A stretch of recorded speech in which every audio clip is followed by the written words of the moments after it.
ay sundin o sumunod sa Kanya. Sino po sa inyo ang nagpapalo na kay Jesus? Amen? Sa social media, di ba, meron tayo laging naririnig o nababasa, follow and like and follow and share, no? Meron ng like, meron ng follow, meron pang share. Napakaganda yan siguro, i-apply natin sa Christian faith natin, no? Like, follow Jesus, and share Jesus. Amen ba kayo ron? Yan. Huwag lang sa Facebook tayo magla-like at magpapalo at mag-share, kundi sa faith din natin kay Lord, pwede natin i-apply yan. Now, balikan natin yung ating introduction. No, ang series po natin for this month ay pinamagatan po natin Crossroad. Sabihin nyo nga, Crossroad. Ayan. Pag sinabing crossroad, alam nyo yung sangandaan o yung, anong tawag nga dyan? Junction ba yan? O interjunction. Yan.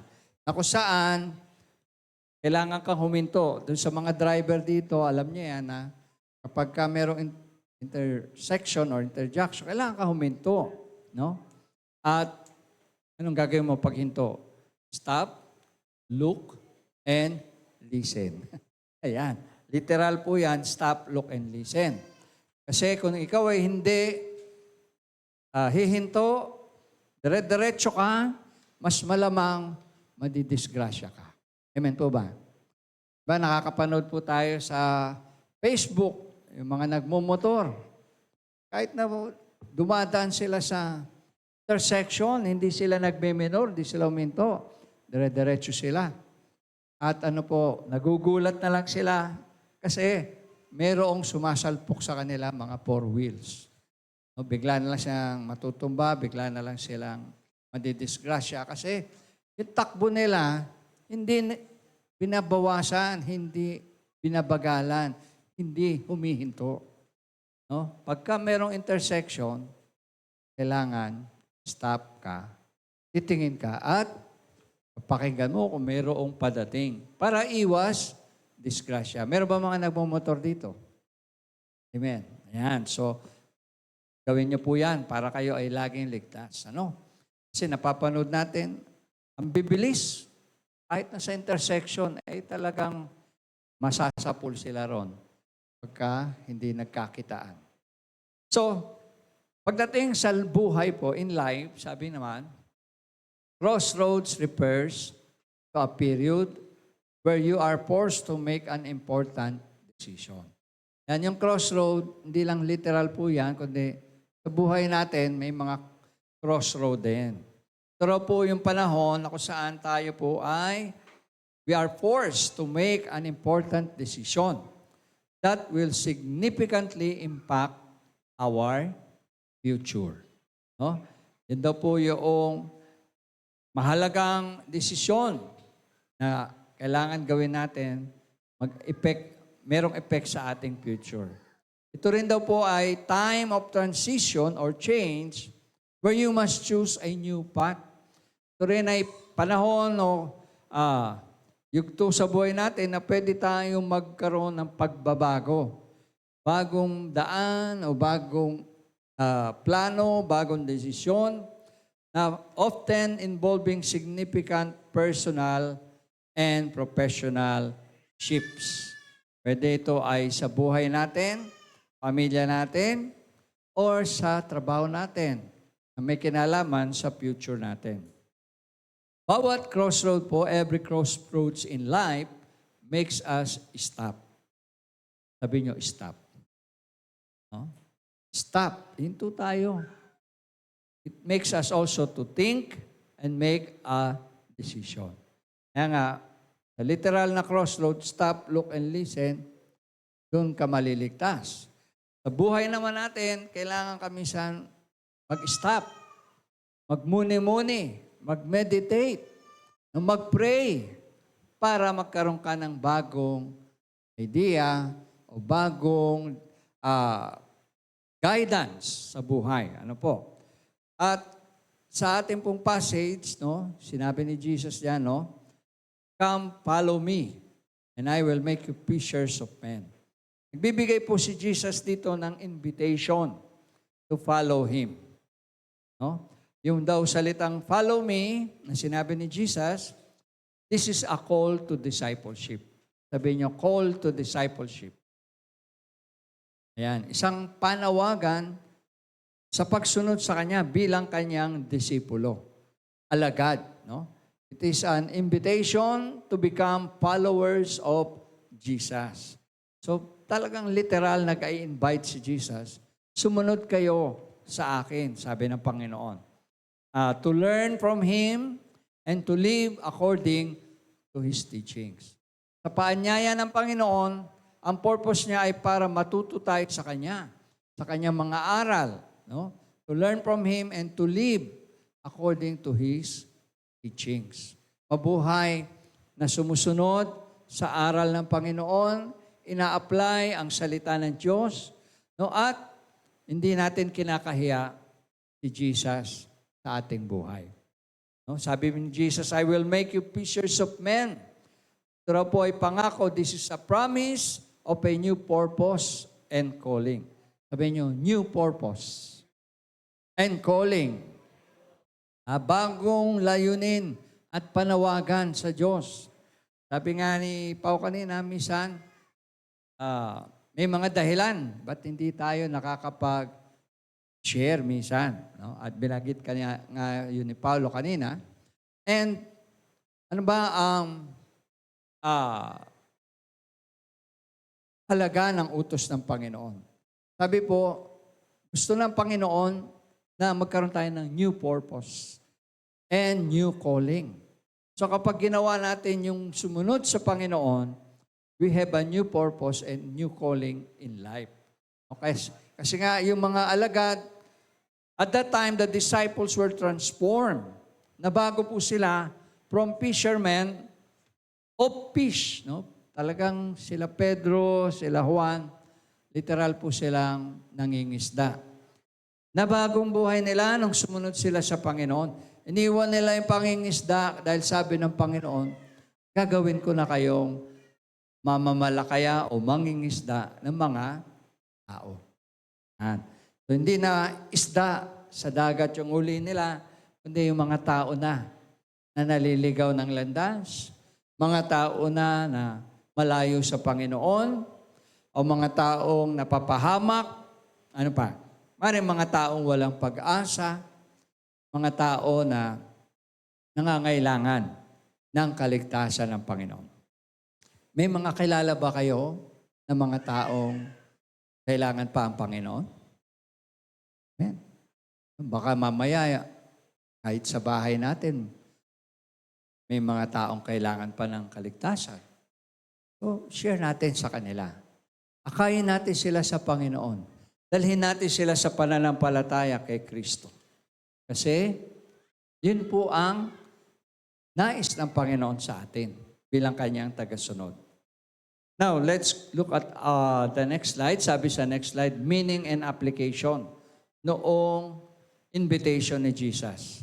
Sabi po, the praise highlights the idea that followers of Jesus have a mission to share their faith and help others find salvation. Diba? So yun daw, follow me and I will make you fishers of men. Ina-highlight nito yung idea na ang bawat sumusunod sa Panginoon ay mayroong misyon sa buhay. Taas nga kamay uli ng mga followers ni Jesus dito sa umagang ito. Amen? Sabihin mo sa iyong katabi, meron kang misyon. Sabihin mo, meron tayong misyon. Ayan. Ano po ang misyon natin? Sabi, we have a mission to share our faith and help others find salvation. So, mission pala natin bilang tagasunod ng Panginoon, i-share ang ating faith kay Jesus. At ano po, tulungan yung iba makatagpo ng kaligtasan sa Panginoon. No? Mission, sabihin natin mission. Pag mission, ito ay dapat gagawin natin. No? Ito ay parang purpose, goal. No? Kailangan natin gawin kasi we are followers of Jesus. Si Jesus, di ba, nung nandito, ano ba ginawa niya? He proclaimed the gospel of the kingdom. Binahagi niya ang mabuting balita ng kaligtasan ng kaharian ng Diyos. At lahat na sumusunod sa Kanya, sila Pedro, Juan, kahit sila Pablo, yun din ang ginawa. No? Sila ay nag-share ng gospel. Tayo ay nasa modernong panahon, nasa modernong teknolohiya, mas lalong may advantage tayo na i-share ang mabuting balita ng Panginoon sa iba. Amen. We can use technology para i-share ang salita ng Panginoon. We can share our knowledge o yung ating pong mga kalagayan, posisyon sa buhay, napakaraming advantage. But if we claim to be followers of Jesus, tanda natin, number 1 po yung mission natin na i-share si Jesus sa iba. Amen. Followers of Jesus. Number 2, sabi, it emphasizes that the ability to share the gospel comes from following Jesus and being empowered by Him. So, minsan na nahihiya tayo, sa natatakot tayo, ano pa? Minsan may mga dahilan tayo kaya hindi tayo nakakapag-share. Tama po ba? Hello? Minsan may mga reason tayo ba't di natin na-invite yung ibang tao, sumama sa atin, mag-worship. May mga reason tayo. Pero tandaan daw po natin, it emphasizes that the ability to share the gospel, yung pong kakayahan o yung pong posibilidad na ating maakay yung kaluluwa sa Panginoon ay nanggagaling po yan sa ating pagsunod sa Panginoon. Kung gaano tayo ka-dedicated na sumusunod sa Panginoon. Kung gaano tayo ka-committed sa ating pagsunod sa Panginoon. No? Tandaan natin, we are also being empowered by Jesus. Hindi natin pwedeng katwiran, Lord, hindi ko kaya. Lord, parang hindi yata ako tinawag na mag-share. Tandaan po natin, kung followers of Jesus tayo, si Jesus ang magbibigay sa atin ng power. Sabihin niyo, power. Kapangyarihan para i-share natin siya sa iba. No? Number 3, sabi, it suggests that this mission should be a natural part of one's life, like the disciples' former profession was. Sinasuggest na po na ang mission na ito, ang share ang Panginoon sa iba, ay natural part ng buhay natin. Kailangan ito ay bahagi ng buhay natin. Ano ba yung natural part ng buhay natin? Ba tayo ay natural sa atin, natutulog, kumakain, gumigising, nag-exercise, nagtatrabaho, ano pa, nagpupunta sa church every Sunday. So yung pag-akay ng kaluluwa sa Panginoon ay dapat kasama sa ating natural na ginagawa araw-araw sa buhay. Amen po ba? Hello? It should be a natural part of one's life. Hindi po siya dapat activity lang ng church. Hindi po siya dapat sa church lang ginagawa, kundi kahit saan tayo nandoon, pwede nating i-share si Jesus sa iba. Pwede nating akayin yung kaluluwa sa kaligtasan ng Panginoon. Kasi natural part po siya ng ating buhay. And number 4, sabi, the praise continues to be used as a call to evangelism and discipleship in Christian churches and communities. So ito raw po, pagsabi ni Jesus, come, follow me, I will make you fishers of men, ay isa pong call to evangelism and discipleship sa bawat Christian churches. So, hindi lang po yan dito sa loob ng Lighthouse of Asia Church. Lahat po ng Christian church ay inutusan ng Panginoon na i-share ang gospel. Imagine niyo kung lahat ng mga churches, lahat ng mga members ng church ay ginagawa, sinusunod yung evangelism and discipleship ng Panginoon. Ito pong lugar natin, magiging sobrang puno po ito. Kasi kung bawat isa sa atin, makaakay tayo ng kaluluwa kahit tig-isa lang tayo. Dodoble yung bilang natin ngayon. Amen po ba? Itong mga bakanting upuan na yan, mapupuno yan. At siguro mangyayari sa atin parang nung anniversary. Sino yung nandito na anniversary? Amen. No, nakita niyo naman kung gaano kapuno yung church natin nung anniversary. Magiging ganun po ang ating attendance every Sunday kung meron tayong nadadalang, kahit tig-isa lang tayo, na kaluluwa every Sunday. For example, ngayong umaga, tatanungin ko, sino ang merong na-invite sa umagang ito? Pwede ba taas ang kamay? Kasi may first-timer tayo. Si EJ. Sino nag-invite kay EJ? Meron ba? Oh, wala. Imagine niyo, walang nag-invite pero nandito si EJ. Malamang si Lord nagdala sa kanya rito. Amen ba? Pwede ba natin palapakan si Lord? Yun yung ganda, no? Wala imposible sa Diyos. Kahit walang nag-invite, may bisita tayo, may first-timer tayo. Pero nakita ko si Alian, mayroong dinala ngayong umagang ito. Amen. Sama ni Alian, si Papa niya. Kaya pwede ba natin palakpakan ng Panginoon? Ha? May kasama si Alian, si Papa niya. Kung bawat isa sa atin may kasama tigi-tigisa, para na tayong nag-a-anniversary every Sunday. Full pack tayo lagi. Amen? Yun ang gusto ni Jesus mangyari sa atin. Sabi niya, come and follow me and I will make you fishers of men. Sino po may mga naiwan kasama sa bahay? Amen? May mga naiwan kayo, sigurado. Ako walang naiwan sa bahay namin. 3 kami, nandito kami lahat. No? Big sabihin, nadala na lahat na member ng pamilya namin. Pero kung may naiwan pa kayo sa bahay, abay, sa Sunday, dalhin nyo rito para makarinig ng salita ng Panginoon at makatanggap sa Panginoon. Ngayon, kung kumpleto na kayo sa bahay, ang kapitbahay nyo, baka gustong sumama at makarinig ng salita ng Panginoon. Wala imposible kung gugustuhin natin. Amen po ba? Kailangan lagay natin sa isip, followers tayo ni Jesus. Ito pala ang mission natin. Ito pala ang gusto ng Panginoon gawin natin. Dalhin natin ang mga hindi paligtas sa kaharian ng Diyos. Amen po ba? Willing ba tayong gawin yon? Hello? Para mahina eh. Willing po ba tayo? Amen. So sa Sunday, meron tayong kasama isa. Amen? Yan. Narinig po kayo ng Panginoon, ha?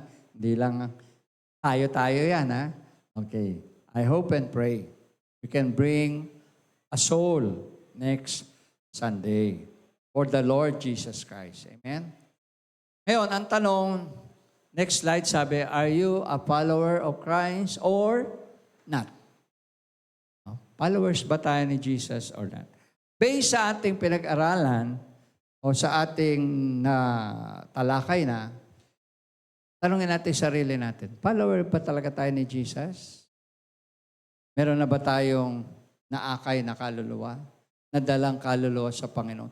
Sa buong buhay natin bilang Kristiyano, baka naman mula nung na-born again tayo hanggang ngayon, ni isa wala pa tayong naakay sa Panginoon. Sagutin natin yan. Follower ba talaga tayo? Baka naman, ano lang tayo? Ano ba tawag sa ganon? May mga follower kasi si Jesus po na iba-iba. May mga followers sila yung tinatawag na crowd. No, yung kapag pipreach si Jesus, 5,000, talagang yung maramihan. Pero hindi lahat yun totoong followers ni Jesus. Yung iba, ano lang, OC. Alam niyo yung OC? Mga osyusero. Nandun lang sila kasi nakikiusyoso sila. Narinig nila tungkol kay Jesus. Kaya meron, oo silang. Meron naman mga followers si Jesus na talagang sinusunod yung tinuturo ni Jesus. For example, yung 12 disciples, no? Followers siya ni Jesus. So sa 12 disciples, meron pang mas committed, dedicated. Yun yung tatlo na disciples. Sino po yung tatlong disciples? Si Peter, James, and John. At doon sa tatlo, merong pinakamalapit na disciple si Jesus sa lahat. At yun ay walang iba kundi si John, the beloved. Na hanggang nung nakapako sa krus si Jesus, hindi niya iniwan ang Panginoon. E doon sa mga followers na binabanggit natin, saan tayo nabibilang? Doon sa mga OC, doon sa mga Meron, doon sa 12 disciples, doon sa 3 disciples, okay dyan, the beloved. Yan. May mga category po, ano? Yung followers ni Jesus. Kaya ang tanong ngayon, tanongin natin katabi natin, are you a follower of Christ or not? Ayan. Kasi pwede po tayo magsabing, follower tayo sa nguso, pero hindi sa puso. Yan yung sinasabing Kristiyano sa nguso, hindi sa puso. Bakit sa nguso lang? Ibig sabihin sa salita lang. Kristiyano sa salita, pero hindi sa gawa. Ibig sabihin, confessing Christian lang. Professing Christian lang. Pero hindi nakikita yung pagka-Kristiyano, pagsunod sa Panginoon, sa salita niya, or sa action. Ano sabi ng Bible? Faith without works is dead. Tama po ba? Kung puro lang tayo, confession, Christian ako, born again ako, blah, blah, blah. Pero hindi naman pala nakikita sa buhay natin. Bale, wala po yung confession na yun. Kaya ang tanong, are you a follower of Christ or not? Sabi nga, it's easy to say, yes, we are followers of Christ. Madali po sabi niya. But deep inside our hearts, do we really consider ourselves as followers of Christ? Disciple of Christ and fishers of men. Let's take time. Let's be honest po today. Sa Bible, sinasabi po, there are people who confess they will follow Jesus, but in reality, they never did. May mga tao po sa Bible na sinabi, Lord, susunod kami sa iyo. Pero hindi nila nagawa na sumunod talaga. They have many excuses. Sabihin niyo, many excuses. Yan. Kanina tinatanong natin, ano ba yung dahilan bakit minsan hindi natin na gagawa yung pinapagawa ng Diyos sa atin? Kasi po minsan meron tayong mga excuses. Sabihin niyo, excuses. May ano ba yung excuses sa Tagalog? Mga dahilan. Ayan. May mga dahilan tayo. Tingnan natin sa Luke chapter 9, verse 59 to 62. Luke chapter 9, verse 59 to 62. Basahin nga po natin sabay-sabay ito. Then he said to another, follow me. But he said, Lord, let me first go and bury my father. Jesus said to him, let the dead bury the dead, but you go and preach the kingdom of God. Next. And another also said, I will follow you, but let me first go and bid them farewell who are at my house. But Jesus said to them, no one having put his hand to the plow and looking back is fit for the kingdom of God. Yan. So meron daw sinabihan ng Panginoon na come and follow me, sumunod kayo sa akin. At sabi po ng tao, I will follow you, Lord. Sabing ganon sa 59, verse 59, Christ said to a man, follow me. Sabi diyan, the man had no special objection. Hindi siya nagsabi, hindi po, Panginoon, hindi ako susunod sa iyo. Or, pasensya na po, Lord, hindi ako makakasunod sa iyo. Sabi diyan, he seemed to be willing. Sabi niyo, willing. Mukha naman daw pong willing siya. Pero, but, sabi, he wanted to bury his father first. So, gusto niya ilibing muna yung kanyang tatay. Ayan. Ano naman, di ba? Valid reason naman yun. Namatay yung tatay niya. Kailangan nandun siya sa libing. Pero anong sabi ni Jesus sa kanya? Jesus said to him, let the dead bury their own dead. No? But you go and preach the kingdom of God. Siguro kung sa atin po yan, ma-open po tayo. Kasi tayo po mga Pilipino ay minsan very sensitive. Amen ba? No? Imagine niyo yan. Sabi ng Panginoon, hayaan mo yung patay. Huwag mo nang asikasuhin yung patay na tatay mo. Sumunod ka lang sa akin. Pag sa Pilipino sinabi yan o sa atin sinabi yan, ma-open tayo. Sabihin natin, sobra ka naman, Panginoon. Patay na nga yung tatay ko. Iiwanan ko pa at hindi ko ililibing. Ayan, ganun tayo eh, di ba? Hello? Meron tayong mga sensitive na feelings. No? Pero pagdating pala po sa pagsunod sa utos ng Panginoon, ayan po, ang sagot ng Panginoon, diretsahan, na yung patay ay wag nang unahin kaysa sa kaharian ng Diyos. Sabi ko nga, kung sa ordinaryo o sa atin, very offensive yung salita na yan. No? Kasi alam naman natin, mahalaga yung may patay, yung kailangan ilibing ang patay. Pero ang bottom line po niyan, gustong sabihin ng Panginoon na kahit meron kang problema sa buhay, kung talagang inuuna mo ang Panginoon, makikita yan sa action mo na mas priority mo pa rin ang Panginoon. No? Pero dyan sinasabi, but you go and preach the kingdom of God. Nung pong namatay si Sister Beck at si Mami,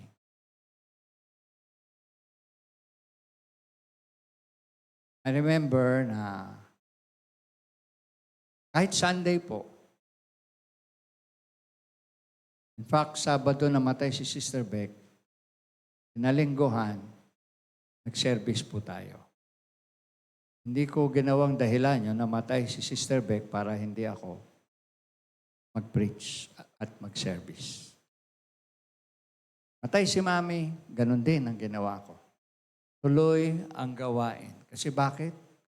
Sinusunod ko yung utos ng Panginoon na yung patay, mas uunahin pa rin ang Panginoon kahit may patay tayo sa ating pamilya. Andiyan ba kayo? Go and preach the kingdom of God.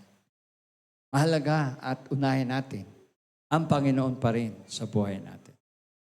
Sa verse 60, sabi po, R61, another said, I will follow you, Lord, sabi nung isa. But first, let me go back and say goodbye to my family. Ito naman, pangalawa, sabi, he seemed to be anxious. No, his statement was volunteered. Parang gusto niya, susunod daw siya sa Panginoon. Sabi diyan, his family came first before Christ. Yun po yung problema doon. Yung pamilya niya, ang inuna niya bago ang Panginoon. He would follow Christ if he could let his people come first. Sabi niya, Lord, susunod ako pero uuwi muna ako sa bahay namin. Magpapaalam muna ako sa pamilya ko na susunod ako sa iyo. Ano pong sinagot ng Panginoon? Another, sabi nga natin, medyo harsh ang sagot ng Panginoon sa kanya, no? Sabi ng Panginoon, no one having put his hand to the plow and looking back is fit for the kingdom of God. Sinasabi po ng Panginoon dyan na kung gusto mong sumunod sa akin, handa ka dapat iwan ang lahat at hindi ka matatay up ng iyong iniwanan. Kaya sabi niya, walang farmer o walang, ano ba yung farmer, magsasaka na nagtatanim o nagbubungkal ng lupa pagkatapos tumitingin. Pabalik. No? Ang karapat-dapat, kaharian ng Diyos. Ang bottom line po niyan, handa tayo dapat i-give up ang lahat. Ultimo pamilya natin kung susunod tayo sa Panginoon. Amen ba? Kasi merong iba, gusto nga sumunod, kagaya nito. Gusto sumunod pero ang concern pa rin niya nasa pamilya. Hindi po against ang Diyos sa family. Back ang Diyos ang nag-ordain ng family at nag-bless ng family.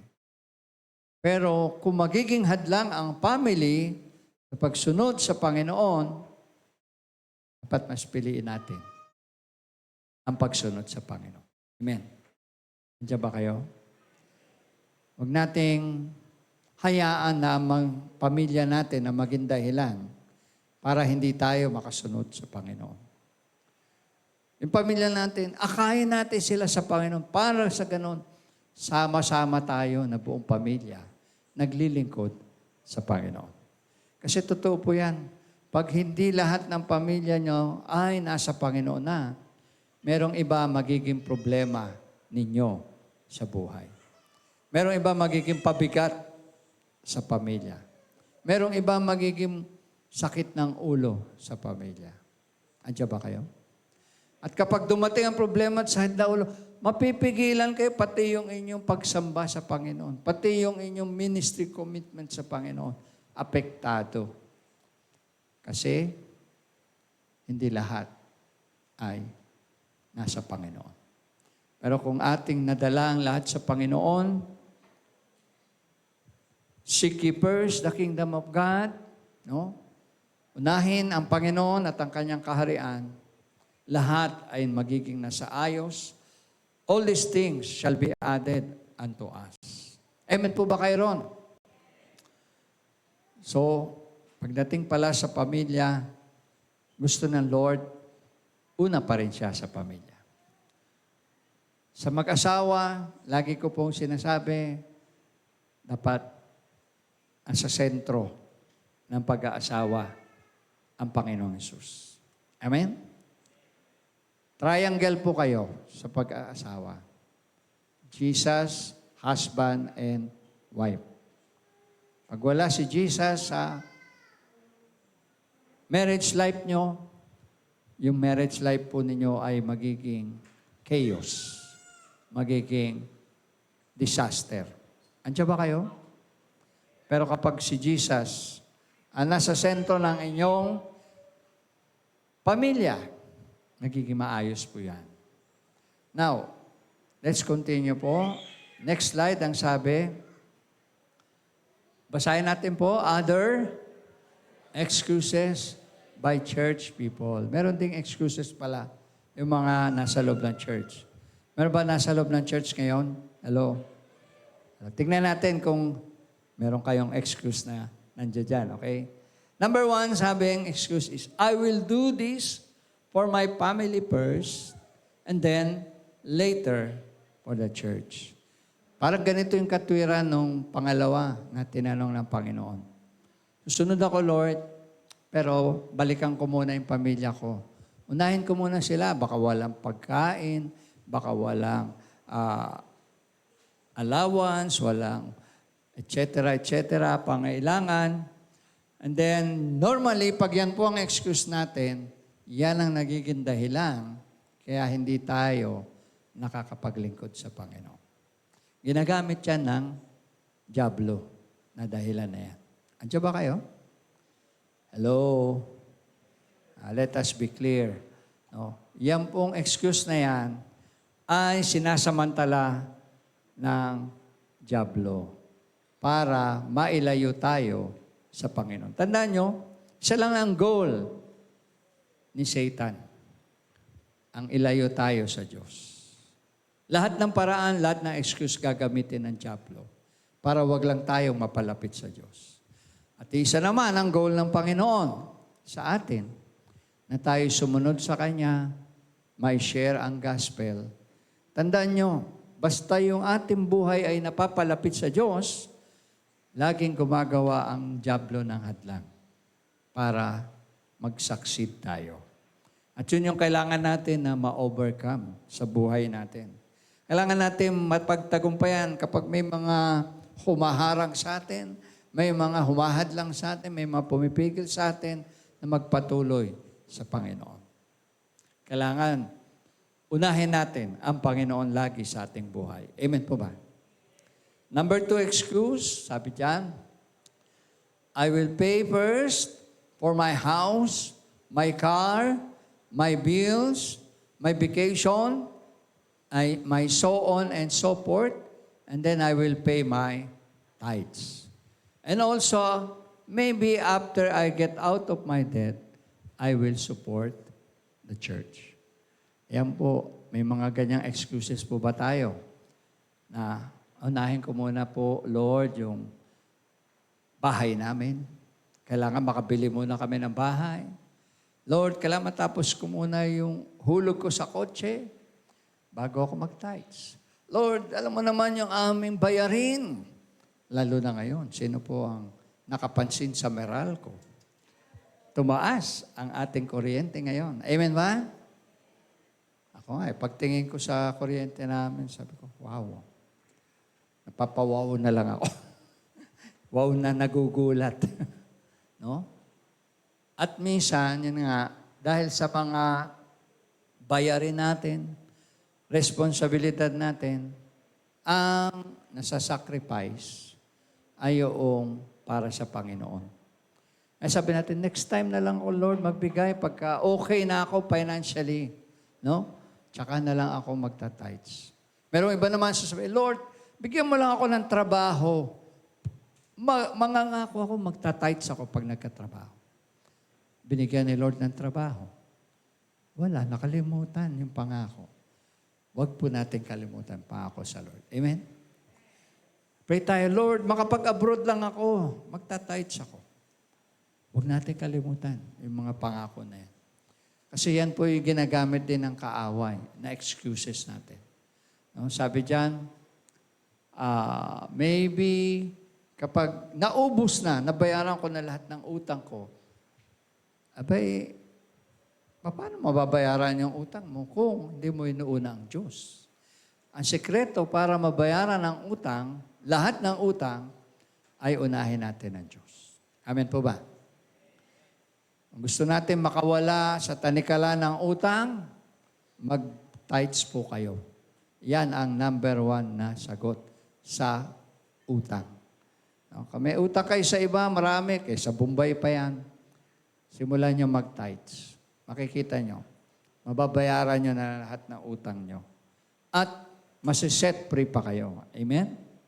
Hello, sinong gusto ng set free? Masiset free po tayo. Pangako ng Diyos yan. At hindi po siya nagsisinungaling. Pangatlo po, na excuse, makita natin. Sabi, I would like to attend church, but I have so much to do. Yan yung business minsan, no? Lord, pupunta naman ako ng church, kaya lang wag muna ngayon kasi ang dami ko pang ginagawa. Next Sunday na lang. Pagdating na next Sunday. Ang dami na naman, Lord. Sa susunod na lang. Ayan. Kawawa naman si Lord, no? Panay ang pangako natin na next na lang, next na lang, next na lang. Mabuti na lang, mahaba ang pasensya ng Diyos. Amen ba? Hello. Kahit na panay ganun ang pangako natin sa Lord, hindi pa rin siya nagbabago sa atin. Mahal pa rin tayo ng Diyos. Amen po ba? No? Gusto natin umaten, kaya lang, hindi naman tayo nakaka-attend kasi katwiran natin, I have so much to, ang dami kong ginagawa, Lord. Ang daming trabaho, ang daming, ang tawag ito, labahin, ano pa, plantsahin, ano pa, linisin, no? Pwede naman natin gawin po yan ng Sabado, Lunes, Martes, Miyerkules. Huwag natin isaalang-alang yung araw ng pagsamba. Kasi para kay Lord yan eh. Hindi naman buong araw hinihingi ni Lord. Oras lang, di ba? So, sacrifice natin. Kasi, if we seek first the kingdom of God, ano sabi ng Matthew 6:33? And all these things will be added to us. Mabibless tayo pag inuna natin at sinunod ng Panginoon. Amen. Blessing ang kapalit ng pagsunod sa Lord. Number 4 na dahilan, sabi, basahin natin, I am still young and have plenty of time. I can't attend church later. Ay, yung iba naman, maring mga kabataan, mga young professional, no? Bata pa ako, Lord. Parang sinasabi mo, ang church ay para sa matatanda na lang. Payag ba kayo? Pag matanda lang ang church? Hindi po. Para sa lahat, mula bata hanggang matanda. In fact, mula nung pinanganak tayo hanggang mamatay tayo, dapat nasa church tayo buong buhay natin. Amen po ba? Hello? No? Wag natin pong idahilan, bata pa ako, ang dami ko pang oras, tsaka na ako makaka-attend. Karugtong po niyan yung kasunod sa number 5, sabi, I would like to enjoy life a while longer. No? Hindi mo na ako mag-church kasi mag-enjoy muna ako. Happy-happy, ano ba ang term? Happy-happy. Pang matanda na pala yun. Halata talaga. Ano? Gimmick o papasyal o no? Mag-enjoy muna ako sa buhay. Ayan. Bago, hintayin ko na lang pagka matanda na ako, tsaka ako lalapit sa pamilya. Mayroong pumaganong pangangatwiran yung ibang tao. Uubusin ang lakas sa ibang bagay pag nagkasakit at saka lalapit sa Diyos. Meron nga iba, no? Buong buhay nila may bisyo. Tapos nung tinamaan ng sakit, sabihin, pag-pray mo naman kami, lapit mo naman kami kay Lord, kasi grabe yung sakit namin, pero nung malakas at bata pa, kung ano-anong bisyo ang ginawa sa buhay. Noong nagkasakit, tsaka lalapit kay Lord at hihingi ng kagalingan. So dapat, hindi ganoon. Amen. Dapat kung bata ka pa, malakas ka pa, kay Lord ka na kaagad, para hanggang pagtanda mo, nasa Panginoon ka. Hindi yung ubusin mo yung lakas mo sa bisyo, sa kasalanan, sa kung ano-anong bagay na sanlibutan pagkatapos, pag ikaw ay may sakit na, tsaka ka lalapit sa Lord. Huli na ang lahat, kapatid. Amen? Misa kahit pinagpipray ka ng pastor, hindi ka gagaling eh. Kasi nasobrahan na yung pag-abuso sa katawan. Kaya siguro sabi ko, minsan may pinagpipray ako, may sakit. Hindi ko magaling. Namamatay. Yung pala, pinagpapahinga na sila ni Lord. Kasi napagod na sila sa bisyo at kasalanan. Andiyan ba kayo? Kaya, pray natin. Huwag mag-enjoy lang palagi sa buhay, kundi mag-enjoy sa Panginoon. Andiyan ba kayo? Mas masarap mag-enjoy pag nasa Panginoon. Amen. Mas masarap ang buhay ng nasa Panginoon, mga kapatid. Kasi sa Panginoon, meron tayong love, joy, and peace. Yan. Hindi mo yan makakamtan sa sanlibutan. Hindi mo yan makakamtan sa bisyo. Hindi mo yan makakamtan sa kasalanan. No? Lahat yan nasa Panginoon lang. And then, yung iba naman, ito yung katwiran. Kasunod po, sabi, I would make, next slide po, ang sabi, I would like to make more money first before I come to church. Ayan. Pagka ito po yung mga tipong career-oriented o yung mga masyadong focus talaga ay yung magkapera, yumaman. No? Mas priority nila yung money kesa kay Lord. Tandaan natin yung love for money ay isa sa mga ginagamit ng kaaway sa atin. No? Root of all evil. Sabi nga, lahat ng tao pag natukso sa pag-ibig ng pera, nakakagawa ng masama. Nakakaisip ng masama. No? At minsan kahit saan eh. Kahit na anong tawag ito, kategorya sa buhay, nakakapag-isip ng masama. Pag umiral na yung tukso ng, pera. Kaya sabi na iba, di mo na ako mag-church kasi kailangan ko magkapera muna. Kailangan ko na unahin muna na ako'y magkapera. No, sabi nga no, next, I fear what others would say about me if I become a follower of Jesus. Ito naman yung natatakot na kung ano sasabihin ng tao kapag siya'y naging tagasunod ng Panginoon. Kayo ba, tatanungin ko, takot ba kayo na malaman ng iba na kayo ay Christian? Kayo ba'y nahihiya na sabihin sa iba na kayo ay tagasunod ng Panginoon? I hope hindi po, no? Dapat, tayo, may confidence na malaman ng iba na tayo sumusunod sa Panginoon. Yung nga pong water baptism natin, naalala ko, is our public confession of our faith. No, kung tayo nabaptize sa tubig, sabihin, handa tayo ipahayag na tagasunod tayo ng Panginoon. Hindi tayo nahihiya. So, ang tanong, meron bang hindi pa nabaptize dito?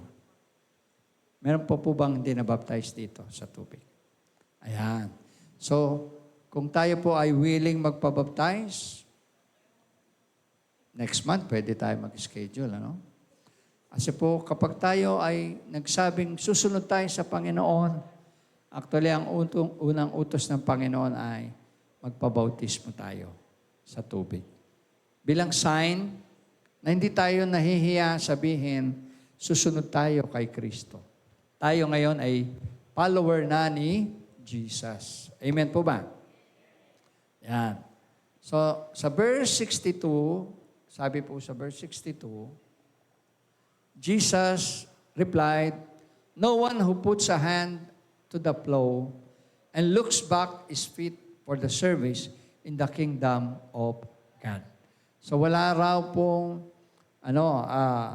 lugar sa serbisyo ng kaharian ng Diyos yung lumilingon pabalik o yung sinasabi nating hindi nakafocus sa pagsunod sa Panginoon. Those who put Christ last are not fit for the kingdom of God. Kapag hinuli natin si Lord, hindi natin siya priority, hindi natin siya inuuna, hindi raw po tayo karapat-dapat sa kanyang kaharian. Kaya ano ang lugar ng Panginoon sa atin? Lagi po siyang nasa unahan natin. Sa ating conclusion, ang sabi niyan, how would you like to meet Jesus in Judgment Day after you put Him in last? Jesus will put you last too. No? Kung hinuhuli natin ang Panginoon, hindi natin siya priority, imagine niyo pagdating ng Judgment Day. Baka sabihin din ng Lord sa atin, hindi mo ko inuna, anak, kaya pasensya ka na. Hindi rin kita uunahin. Napakasakit nun, di ba? Yung tatanggihan tayo ng Panginoon kasi hindi natin siya inuna. Sa Exodus 20 verse 5, pinapaliwanag po ron na ang Diyos na ating pinaglilingkuran ay isang Diyos na seloso. Our God is a jealous God. Sino po ang nakaka-relate pag sinabing pagsiselos? Meron ba dyan? Sino po ang marunong magselos sa inyo? Taas ang kamay. Yung iba, nahihiya magtaas eh. Diba? Kanino kayo nagsiselos? Ano ang pinagsiselos? Siyempre, magsiselos kayo dun sa taong mahal nyo. Tama po ba? Ang dahilan ng selos ay pagmamahal. Andiyan ba kayo? Ganon din ang Diyos. Mahal tayo ng Diyos. Pag nakita niya hindi siyang inuuna natin sa buhay, magsiselos siya. Ganon din sa mag-asawa. Pag kayong asawa niyo, hindi kayo pinapansin kung ano-anong iniintindi sa buhay. At kung sino-sino ang kasama sa buhay, magsiselos kayo. Amen? Pareho lang po yan. Gusto ng Diyos, siya lang ang unahin natin sa buhay natin. Huwag natin siyang gawing kulelat sa buhay natin. Huwag natin siyang ihuli sa buhay natin. Ilagay natin siya sa tamang lugar ng buhay natin. Anong lugar yon? Number 1. Jesus is number 1 in our life. Amen po ba?